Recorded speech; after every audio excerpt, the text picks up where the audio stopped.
Chapter 12. Now about that time Herod the king stretched out his hand to harass some from the church.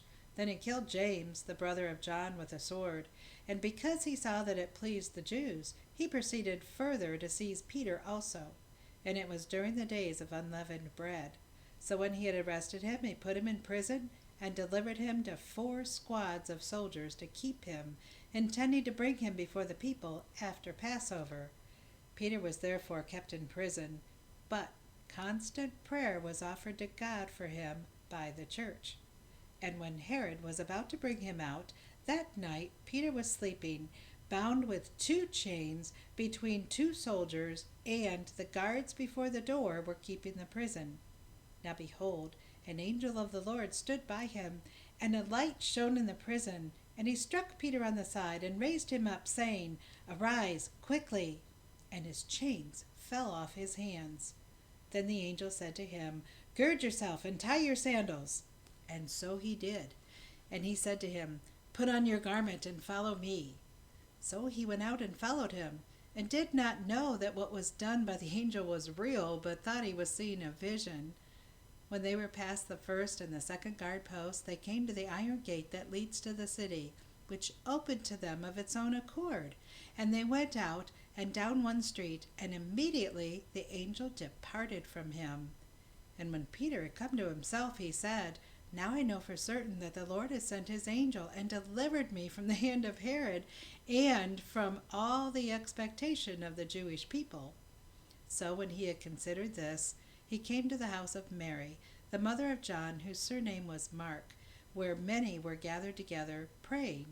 And as Peter knocked on the door of the gate, a girl named Rhoda came to answer.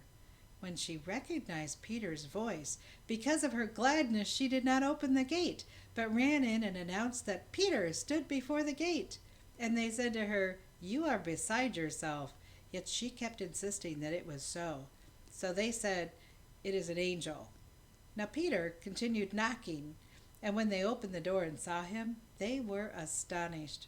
But motioning to them with his hand to keep silent, he declared to them how the Lord had brought him out of the prison. And he said, Go, tell these things to James and to the brethren. And he departed and went to another place. Then as soon as it was day, there was no small stir among the soldiers about what had become of Peter. But when Herod had searched for him and not found him, he examined the guards and commanded that they should be put to death. And he went down from Judea to Caesarea, and Peter stayed there. Now Herod had been very angry with the people of Tyre and Sidon, but they came to him with one accord, and having made Blastus, the king's personal aide, their friend, they asked for peace, because their country was supplied with food by the king's country. So on a set day Herod, arrayed in royal apparel, sat on his throne and gave an oration to them. And the people kept shouting, The voice of a God and not of a man. Then immediately an angel of the Lord struck him, because he did not give glory to God, and he was eaten by worms and died. But the word of the Lord grew and multiplied, and Barnabas and Saul returned from Jerusalem when they had fulfilled their ministry, and they also took with them John, whose surname was Mark. God, thank you for the book of Acts.